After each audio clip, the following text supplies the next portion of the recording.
Okay, it looks like we're starting to get some people joining. So I think now this link seems to be working.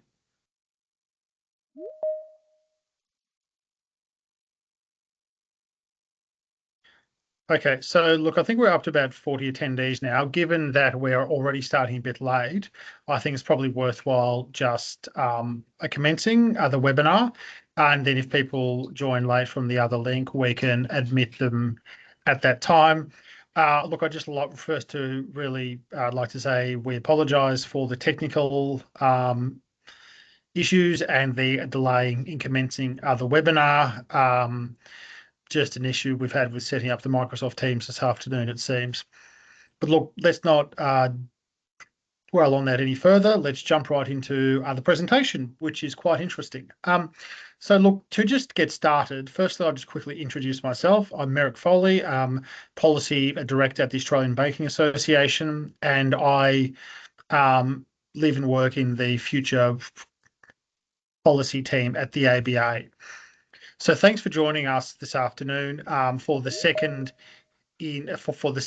of our Future of Banking series of talks. We begin today by acknowledging the traditional owners of the lands on which we meet and pay our respects to the elders past and present. For those of us at the ABA, we're located on the traditional lands of the Gadigal people of the Eora Nation. Now, in this session, Professor Dali Kaafar, who's the CEO and founder of Apate.AI, will showcase how Australian financial institutions, telcos, and crypto exchange platforms are turning the tide in scam prevention by using proactive AI-powered decoys. Professor Dali Kaafar is the CEO and founder of Apate.AI, a cybersecurity company that is building next-generation scam prevention infrastructure using conversational AI. He's also a professor of cybersecurity and privacy-preserving technologies at Macquarie University and executive director of the Cybersecurity Hub. He has a research background that spans AI, security, and digital fraud detection. Now, before I hand over to Professor Dali, just a note on how we'll be dealing with questions during this event. Please feel free to send any questions through the chat as and when they occur to you. We will be dealing with them at the end of the session. Given that we've started a bit later than we expected, we might try and cut back on some of the questions, unfortunately, but I'm sure you'll find the professor's presentation extremely informational. Over to you, Dali. All right, thank you so much, Merrick, and thanks for having me today, everyone. Just before I start actually delving into the technology itself, and I'm sure we'll spend some time really talking about what we're developing when it comes to mitigation of scam. And I would like to spend a little bit more time on the intelligence side of it. Just a bit of a disclaimer, actually. This talk is probably the easiest I've been ever giving, really, and hopefully it will become clear why I'm actually referring to this as an easy talk. I think you'll hear a lot of audio clips, so that would be actually not me talking, but rather, you know, some of the conversations really speaking for some of the technology out there. Before we delve into this, really what I wanted to start doing is to take you back with me to a really nice and sunny afternoon in one of Sydney's parks, actually pretty much like a day like today, and that was more than 3 years ago now. And I was having a little picnic with my family and kids, and the phone rang, and it was an unknown number. And obviously I generally ignore those, right? But for that particular one, I thought we'll just have a little bit of fun, and I picked it up. And sure enough, it was a scammer. And, you know, obviously when I answered it, immediately thought this is definitely a scammer. And what followed was literally a full comedy show for my kids, as they wouldn't stop laughing as I was really playing along with the scammer, pretending to be naive, vulnerable, and confused at times. And I ended up talking to that particular scammer for 44 minutes that day. 44 minutes, of course, of the scammer's time completely wasted, right? Because they didn't get anything from me.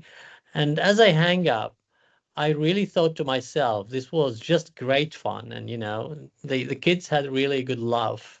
And if I could do it just for fun, imagine what technology can do at scale. But I also thought to myself, these were 44 minutes of my own life that I will never get back. And so, there must be a much, much better way of doing this with the use of technology too. And the truth is, scam is everything but fun, right? You know, tens of billions of dollars, in fact, are actually lost globally if you include everything related to fraud, to scammers. In fact, tens of millions of calls are being made on a daily basis here in Australia too. And each one of these calls really carries the potential of a heartbreak, of course. In fact, billions of dollars are lost to scammers, as we know, and whole life savings completely wiped out. So it's not just about an annoyance anymore. It's really a global tragedy if we start thinking about the implications of scam. And the truth is that with each of these calls where the scammers are successful, that actually brings us a little bit more towards really not trusting the very systems we rely on to stay connected. So it's really a big deal.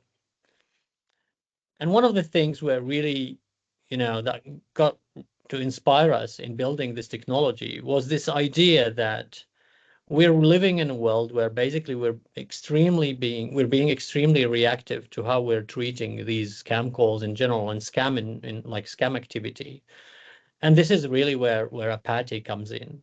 So I would like you to just think about it from a pure principled phase where you imagine a world where just that instead of simply blocking these scam calls, we turn the same calls into a liability for scammers. So instead of being reactive to these scam calls, imagine a world where you're completely proactive and, as Merrick mentioned, turning the tables on the scammers themselves. You see, the way that today we approach scam calls in general by the telcos is completely reactive. Telcos do block scam calls by the billions. In fact, if you consider the three major telcos that you have in mind right now in Australia, they do block somewhere between 2.5 to 3.5 billion calls a year. That's a lot, and that's a great thing to do, of course. Somewhere in US, bigger market, bigger volumes, a potential telco like T-Mobile is essentially blocking 45 billion calls a year. That's 1,300 a second. Yet, lots of us, probably all of us, continue to receive these calls on a daily basis. You see, the problem with the blocking is that when the telcos is blocking these phone calls at the exchange level, all they're doing is pretty much creating a loop that scammers are using and keep coming over and over again at that exchange until ultimately they'll make it through to their victims and to the customers of the telco. In fact, like in the way of telcos blocking these calls, scammers are not even noticing that they're being blocked. They're on auto dialers. In fact, they're just dialing in these numbers somewhere between 5,000 to 12,000 calls a minute. And whatever gets in, right, is being connected to the scammer. So they don't even notice that they are being blocked. Now, this is really like the old world that we'd like to think about, which is pretty much like a detection, a filtering, and a blocking. Now, imagine a world where instead of just blocking these calls and just detecting that these are scam calls, you divert these calls, just like I've done, that kind of conversation with a scam call that I knew was a scammer, and I distracted that particular scammer for a long duration, right? So that they basically are not reaching to the customers and they're not really getting to be in contact with actual possible victims. And so the idea here is that every single minute that you're keeping scammers away from their actual victims is a minute that is completely lost. And so it's really that view of disrupting the whole business model of scammers because they'll end up talking to what they think are pretty much victims, but they're in fact talking to bots, right, who are just pretending to be the perfect victim. And so the disruption of the business model is happening because of these completely fruitless, unproductive calls that scammers are spending endless time in engaged with. And at Apate, what we are building instead, in fact, is these armies of bots that are just used uh, to be designed, trained, and actively trying to engage these scammers. And there are actually tens of thousands of these bots. Each one is coming with a different gender, different potentially age group, different personalities, different intention or different objectives, but also different emotions and different attitudes to the calls themselves. And potentially, as we will see later, different languages, right? So they are multilingual. They would be essentially kind of talking to different scammers across different jurisdictions or across different geographies. And while you're doing that, by the way, something incredibly important that I just almost forgot, that's really the perfect opportunity for you to extract all the intelligence from the mouth of the scammers themselves, an intelligence that becomes unbelievably accurate and that is completely driven in real time, that is pushed potentially to organizations and ultimately consumers and customers to stay ahead of the scammers' tactics. And we'll talk a little bit more about this as well. And like I said, these are thousands of possible bots that we call the perfect victim bots.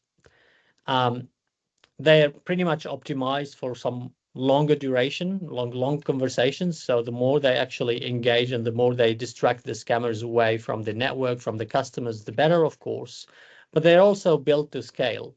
We are really interested in having thousands, hundreds of thousands of them to service potentially hundreds of thousands of calls, of scam calls that are detected per day.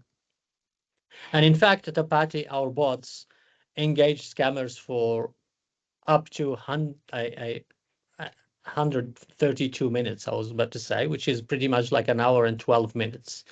On an average, that is routinely going somewhere between 8 minutes and 14 minutes. So before we go into a little bit more of the details of this, what I wanted to do is to play a few examples, a few audio clips to give you a sense of how the bots sound and how they feel with actual conversations between scammers and bots. Now, I think what I plan to do with this session, and thank you to ABA who agreed to actually provide a gift and a reward. They didn't know about this yet, but this is just news for all of them too.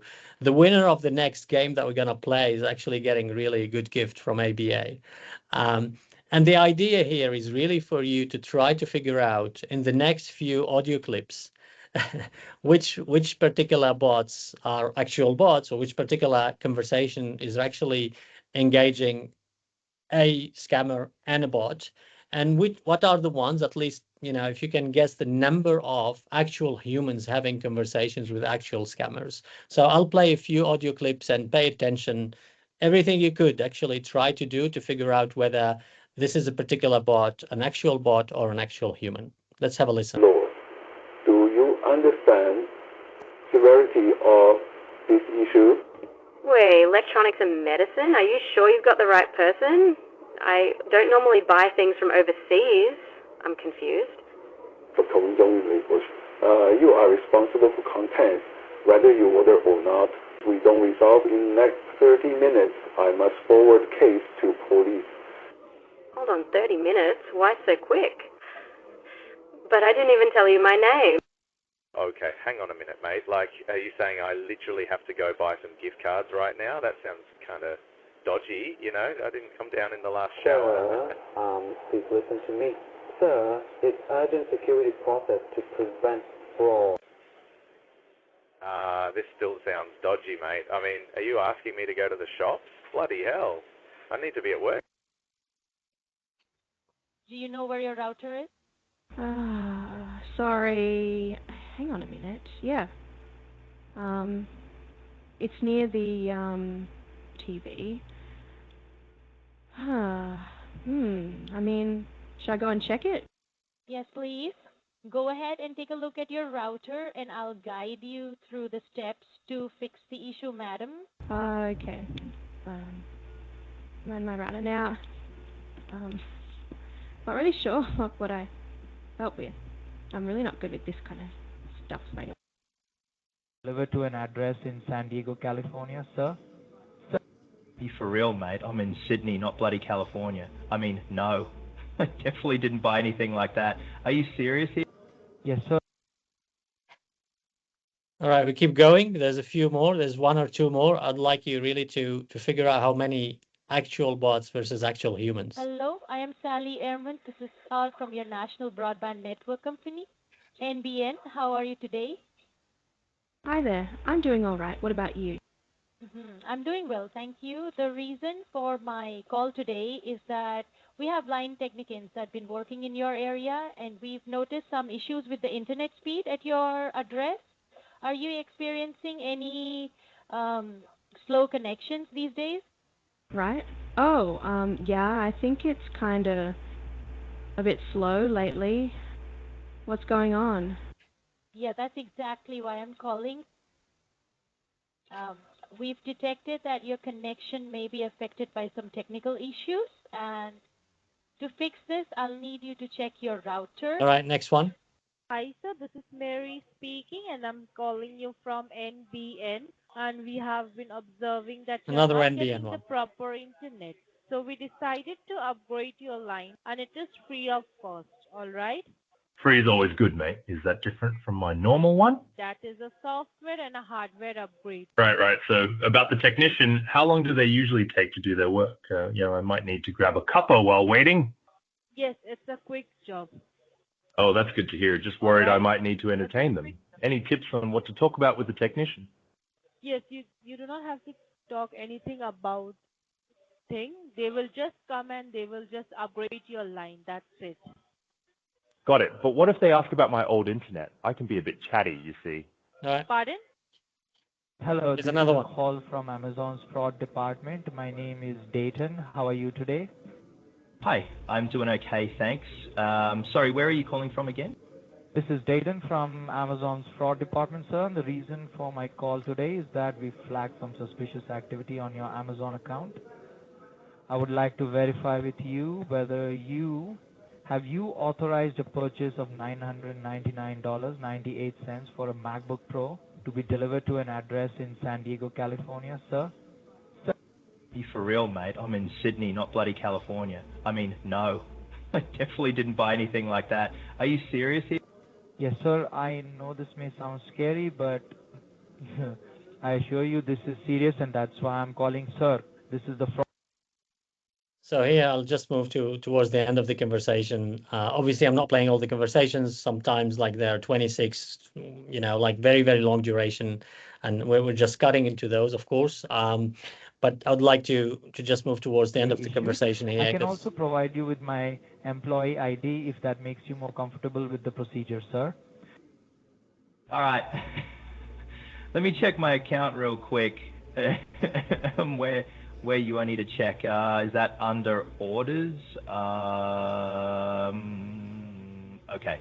I mean, it looks like there's no recent orders. Definitely no MacBook crap on my account though. Are you sure this is happening, mate? Yes, sir. I can confirm that there is a pending transaction of $999.98, and because it's still pending, the charge didn't get through yet, but it will if we don't block it. Sir, I do this every day. This is my job. It won't appear until it's processed, but this is why we need to act very quickly. I'm just not sure. Should I call you guys directly to check this out? I mean, can I call you back? So this line is only for outgoing calls. If you call us directly, you'll be directed to a general support line, and they might not prioritize this case. This is your best chance to stop the purchase in time. Okay, I mean... All right, let's get another one, last Hello, one. sir. I'm Jeremy with the ATO's Fraud Investigation Unit, and this is a time-sensitive matter involving potential identity misuse linked to your TFN. Can you confirm your full name so I can pull up your case file? You just called me. Sir, we've contacted you because your TFN has been flagged in a financial fraud investigation. If you prefer, I can mark this as non-compliant and legal proceedings will continue. Okay? Let me check. Yes, your TFN is flagged under case ID AFP 2024432. Can you confirm your postal code? Wait, I mean what, my TFN? I pay my taxes, so it should be all good. Listen, sir, I don't have time to explain everything right now, but here's the thing. There are multiple done within 90 days. Sir, this is not a joke. Do you want me to transfer your case directly to the Australian Federal Police? No, of course not, but I still don't get what I'm supposed to do. Okay, let me explain. All right. I think hopefully you got at least one or two right. And what I'd love to suggest is actually if people could just drop the number of actual humans that they listen to in the chat, that would be great. So we played about 5 different voices. So yeah, so that's just probably to give you a sense of where it is. And yeah, if you could actually get that response on the chat, that would be amazing. I'm not expecting people actually to be to understand all sort of languages that the bots can be speaking. And like I said, there's really a wide variety of different voices.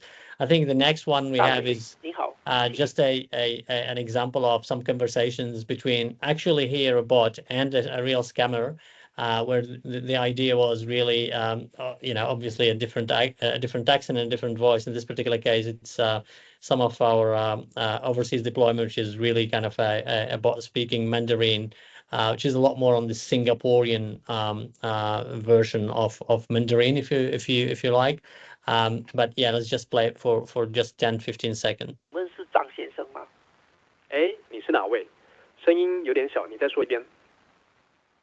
我是件摄影迎风冲新的工作人员，我们检测到您的账号，近期有一笔异常交易。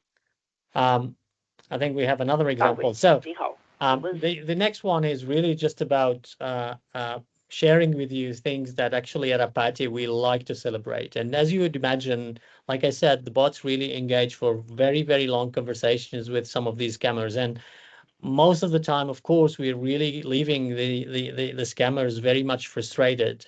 And in fact, I think they do offer us very often when they get too frustrated with something that we like to celebrate in a sense. So now I verified here that everyone in the room that is in the meeting is actually an adult.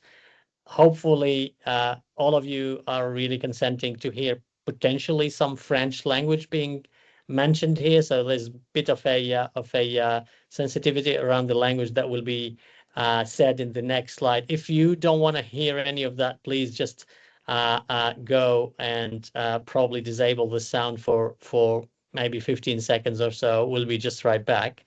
But yeah, there's just a disclaimer that the next slide actually contains some warning from the language side of things. Let's have a listen to what some of these scammers leave us with when they get too frustrated. Could you repeat that? I do believe that you're a bloody motherfucker bastard, sir. Is it so, sir? Are you the motherfucker? Because you're a motherfucker bastard, you bloody Australian bastards. Oh dear, that sounds a bit intense. Yeah, so that's kind of one of those flavors, and I think I'd like to share very often that I think we're the only company in the world that essentially keeps track of the number of F words that the scammers are leaving us with. And true story, we do have essentially a milestone there to hit 10 million F words pronounced by scammers, and I can tell you we're actually pretty close to that, which is amazing. So the idea, as you have probably guessed, is really to engage those scammers for very, very long conversation, to extract as much intelligence as possible from those conversations. I'll be talking a little bit more in detail about how we do that. We essentially really are interested in that intelligence that we can get, which is very, very fresh, very, very real time, to the second, basically understanding what's the landscape of scam, what's the scam campaigns, what are the impersonator organizations, what are the scam tactics, etc.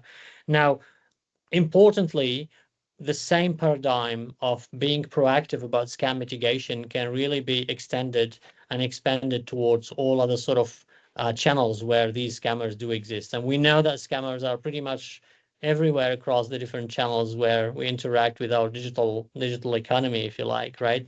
And so a year ago, we decided that we will really be expanding the same technology and the same conversational AI paradigm towards the other channels, and text is our second one.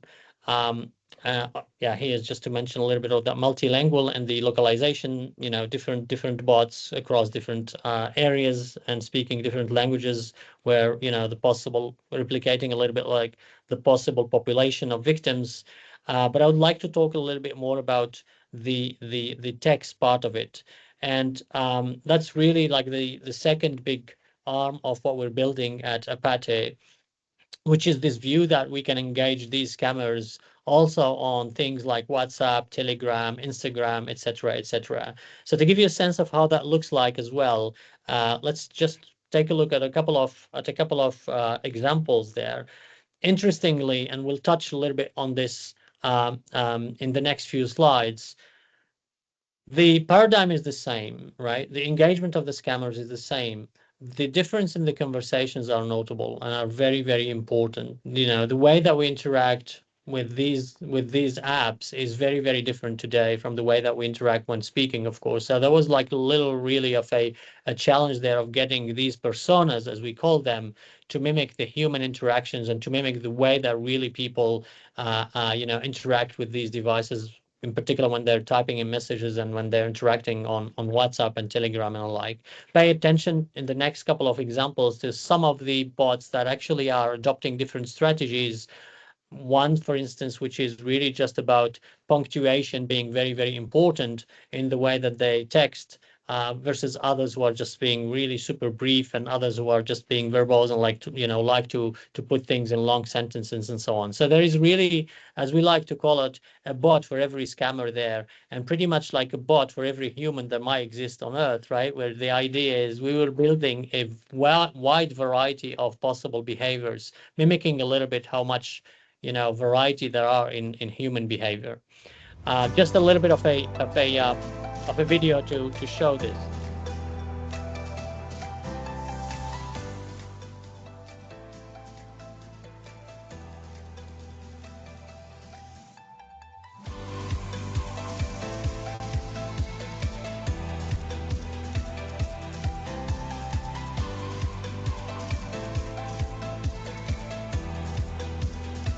So the technology obviously is really just all about being able to engage multiple scammers across different jurisdictions or different locations, of course, but also in parallel and simultaneously.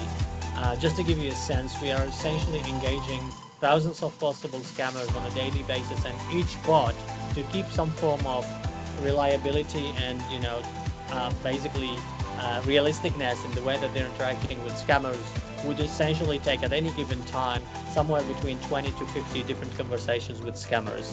Again, the idea is really to extract as much intelligence as possible.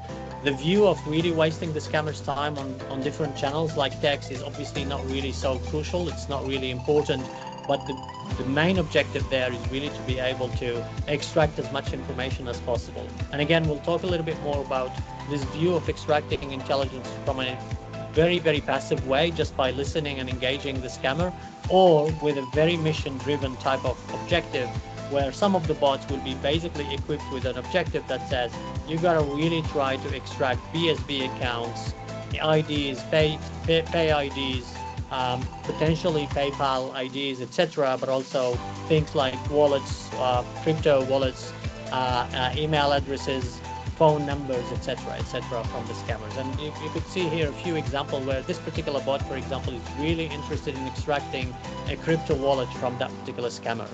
And you could see the sort of strategy that they're trying to get to get that particular information or sensitive information. And here, obviously, it's working. This is just another example to show you a little bit how the different conversational part goes into it's slightly different from one bot to the other. Some are, like I said, extremely verbose, and like they write long sentences and so on. They come with different sort of excuses. Others are just really straight to the point. We'll talk a little bit what it means and how that actually is coming from the AI models that we've been able to develop. All right, just a little bit more into how this is working, and then I'll touch briefly on what sort of insights, what sort of intelligence we're extracting from all these conversations and all these engagements. And then my favorite part is really to tell you a little bit more about how we are doing this and how we build this. So pretty much just a view of how we're sourcing, the bots to really go, and these armies of bots to go into engage scammers. In fact, scammers actually reach out to our bots. And this very, very often comes through really this 5 steps type of workflow for our bots. So we're sourcing intelligence where scammers potentially could be recruiting their victims from, and these are WhatsApp groups, Telegram groups that we essentially go and like crawl on a very periodic basis. In all our deployments, these are essentially hourly web crawling of these very, very dodgy groups, WhatsApp groups and alike, where scammers might be recruiting their victims from. Or we can also get this information from some of our partners who run disruption teams or disruption activities. And so the data is essentially being pushed to our armies of bots who would basically go undercover and join these groups and just listen. And they will be very likely, quite certainly, engaged by these scammers. And this is how the conversation starts happening. We'll talk a little bit more about what does that mean in terms of understanding the scam tactics and the scam category, etc. But most importantly, when the bots really engage the scammers and extract intelligence, they're really pushing this to what we call Apate Insights portal, which is where basically our fundamental intelligence is being collected, and that we help feed back to our partners, whether they're banks, telecom operators, law enforcement agencies, and alike. Let me give you an idea or a little bit of a very, very brief example about what that looks like through a run through the Apate Insights portal. So that intelligence is obviously really, really important for us. And, you could really define it in the way that you'd like to observe just the pure intelligence, just the patterns. We call this the scam ecosystem. At any given time, you could really be able to extract exactly what the scammers are after when they're reaching out to their victims, or the sort of PII they're requested from them, or their tactics, or the organizations, of course, that they're trying really to address. This is just a view of where the scammers are coming from. In Australia, for example, and you'd be surprised that lots of our scam actually is really lots of the scam we get actually in Australia is pretty much scam that is local, right? In particular on the tech side of things. Hi, Dali. Sorry, I just have to put you on mute for a second. Can he? Okay. Just have to unmute him. How do we get him a message? Because I've got him currently on mute. How do I unmute him?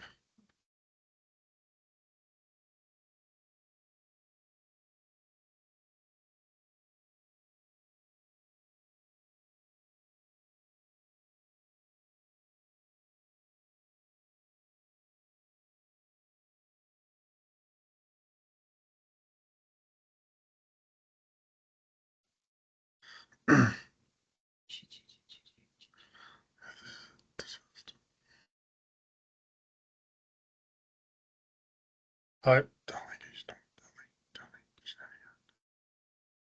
I'm on mute. You're muted.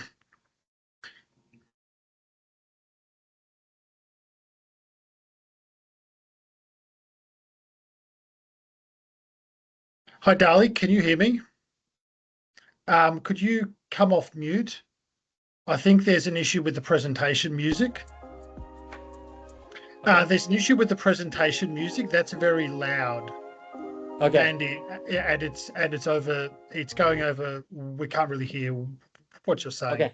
I think we'll just skip the video, no problems.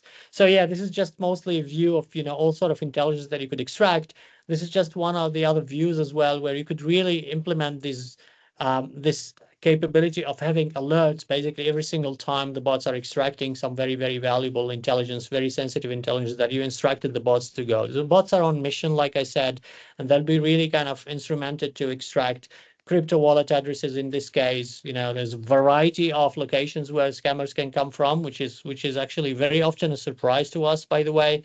You could also try to really get some alerts about whether they're really sharing some suspicious links with their victims, PayPal in this case, some bank login details, some bank accounts, etc., etc. I think I'll skip this part, but hopefully you got the gist of it. The idea is that there is so much data that we can really use to be, again, ahead of the scammers' tactics, including the fact that we can obviously detect scam campaigns as soon as they happen, literally because scammers would bump into some of our bots before ultimately damage is actually happened by them reaching out to actual victims. Now, my favorite part, I think, is just really to walk you through how we're building this and share with you some of these secret sources that we have been developing over the years. I think the very first part that I want to talk about is this idea of having the conversation as realistic as possible, right? And we'll come back to that game, by the way. Do you have a little bit of a view about what people responded to that one, Merrick? Yep. So I think we had a number of people saying 2 actual humans, 3 bots. We had a couple of people. Well, we had a few people saying 1, and we had a couple of people who thought that there were. I'm not sure if 0 means 0 bots or 0 humans. I think it might mean 0 humans. 0 humans. I think the question was how many humans. I think we definitely have to reward these couple of people who said 0, America, because obviously there were no humans in those conversations, and they were all actual bots talking to actual scammers. And I think the view there is, how do we really create these conversational features to create some human-like voice, some human-like interactions? And there are really a few different ways that we have put into the tech that has been developed here. First is really this understanding that a human-to-human conversation operates under a very non-said, completely a well-understood type of delay, which is that we all expect each other to be replying in the middle of a conversation within somewhere between 350 to 500 milliseconds, as in delays to essentially exchange when I'm asking a question or where I'm just talking and I'm expecting literally another turn from whoever I'm talking to. And the reason is that if I spend more than 300 milliseconds or 500 milliseconds, you'll find that super awkward, right?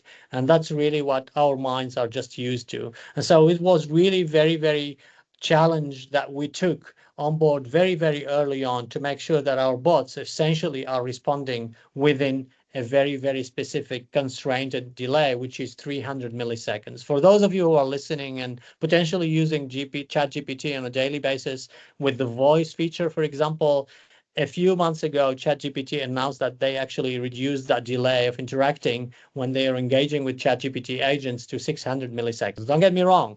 If they wanted to do it with their billions, they'll probably reduce it to 300 milliseconds. But that, just to give you a little bit of that interaction between what the bot is responding to with the scammer and when the scammer is talking.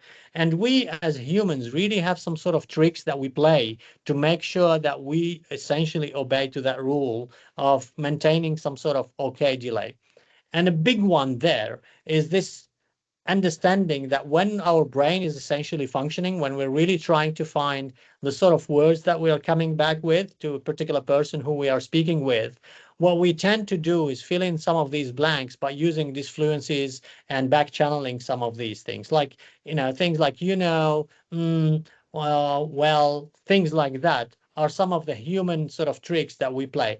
And you would have listened to those when I was like playing these audio clips. Some of these bots will essentially use some of these tricks to make sure that, there are really not awkward silences in those conversations that would pretty much like guide to the scammer in a sense, because we obviously are deceiving the scammers to sense that there is something wrong. The second big thing is really about understanding the emotions and trying really to make sure that these disfluencies are put right in the way they should be, not just in a random way, of course. And that's very, very important. This is the heart of what we call the conversational controller piece that tries really to understand how to line up things according to what the scammer is talking about. A very, very important part in what we are building is basically relying on this very fundamental notion of what we call embedded shared mental models. And I'll spend just 2 minutes just on that. And I'm really, really conscious of time. I'd love to actually have a little bit of time for the questions, but this is really an important one.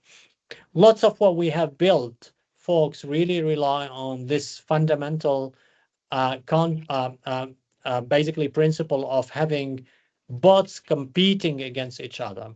And that's at the very heart of what is the method that we push to the bots, being based on reinforcement learning. So this is how it works, very, very briefly. Bots are completely in competition with each other. As soon as they end a conversation, for example, they'll probably try to identify how all the others bots have been performing compared to their latest performance with that conversation. So let me give you an example. If the bots basically are trained and are really kind of put with the task and the mission of maximizing the duration of the call, as soon as a particular call essentially is finished, they'll go and realize how long that conversation with their particular scammer went, and they'll compare this to the average of all the other bots and how good or bad all the other bots have done. If the bot actually underperformed compared to the average of all the other bots, they go, bad bot, you're being stupid, change strategy next time.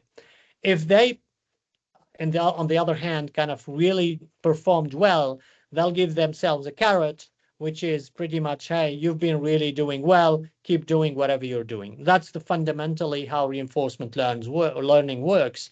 A carrot and a stick, a reward and a penalty. Now, one of the big things that we have here, without really breaking too much into the secret sauce, is getting the balance right between how many times you let the bot know that they're being rewarded versus how many times you don't reward the bot when they've done some good things, and how many times you actually penalize them, give them a penalty, versus how many times you don't penalize them even if they underperformed, is a very, very important piece of the model here.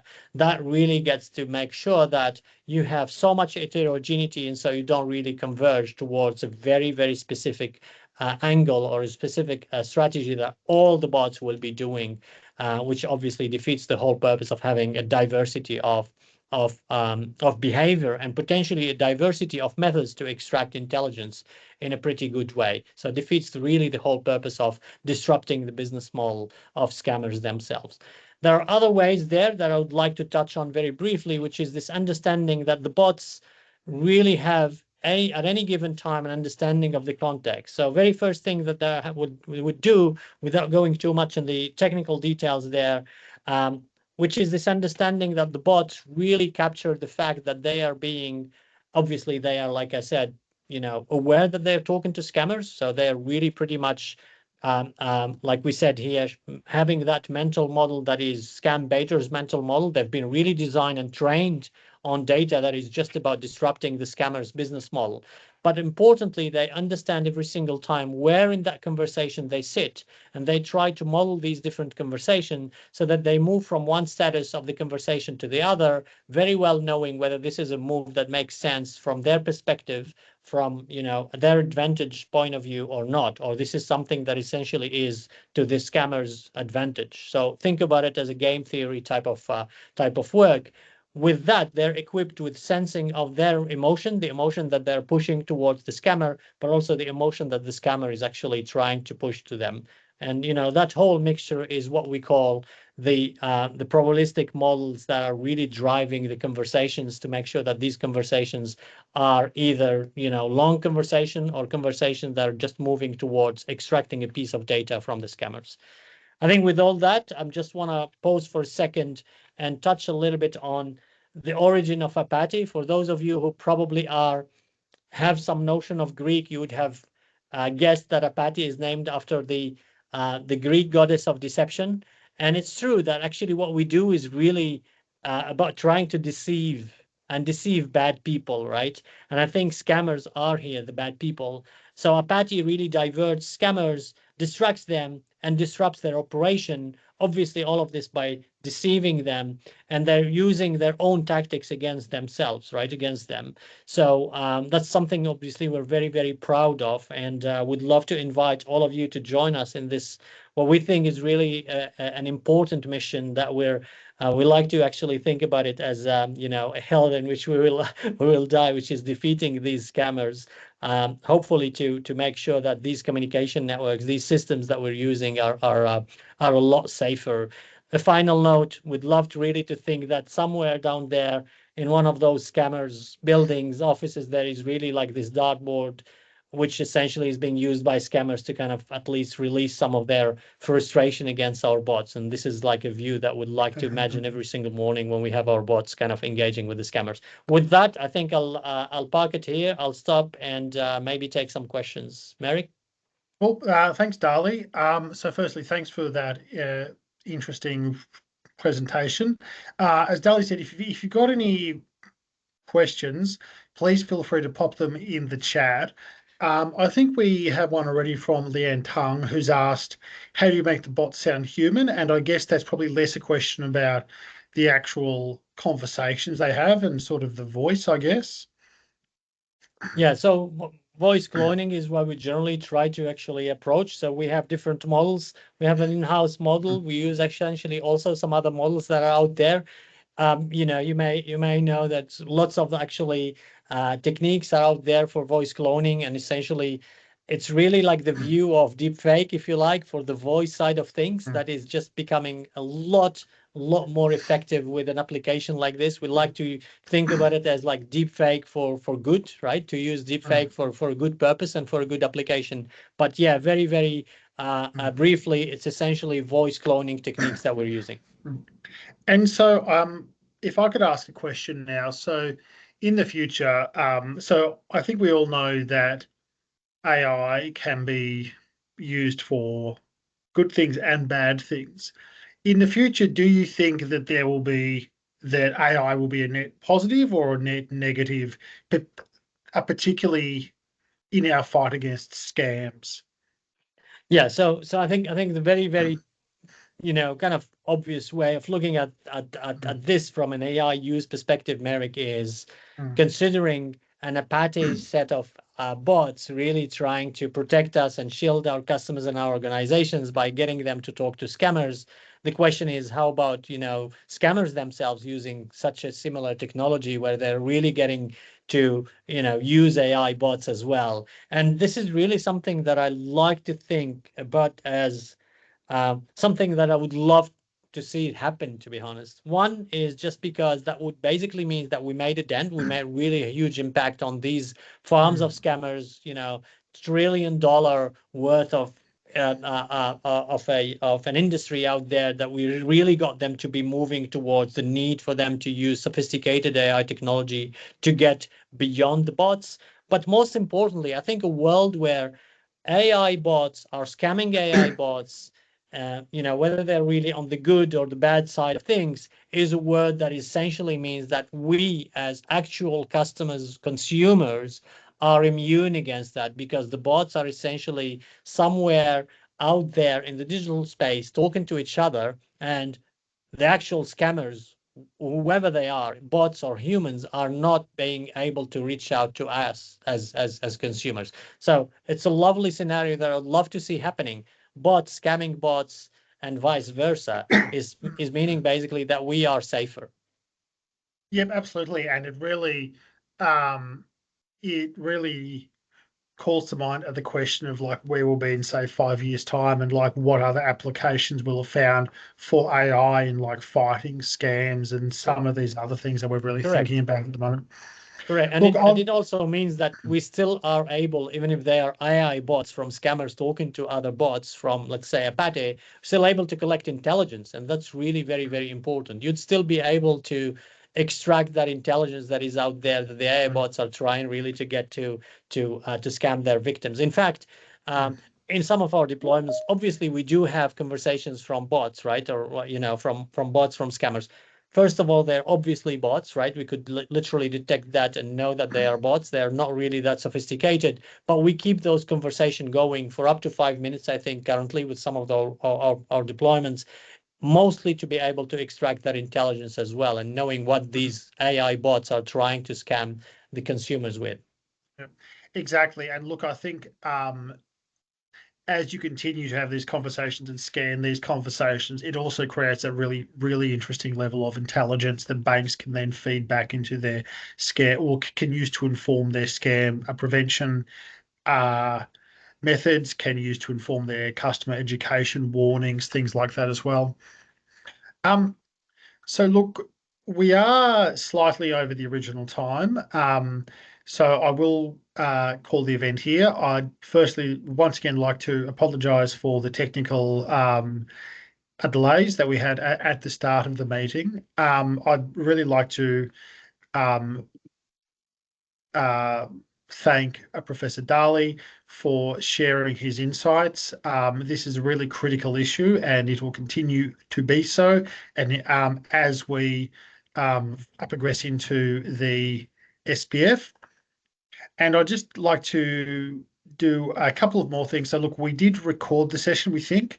We've had a couple of technical issues, but we think we've recorded the session, and so we will be distributing a copy of the link to people who weren't able to make it. For upcoming events, and I'll just say a couple of words about upcoming ABA events.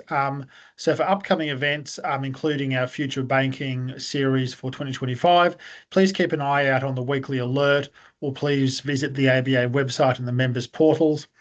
And then finally, if you can please join us for the annual banking conference that will be held at the ICC in Sydney on the 23rd and 24th of July. And for further information, that can be found on the ABA website. So once again, if everybody can raise your thumbs to thank Professor Dali for this really interesting discussion that he's led. Thank you, everyone. Thanks so much. Yeah. Cool. Thanks, Merrick. Thanks, Natalie. Appreciate it. Okay, thanks very much. Bye.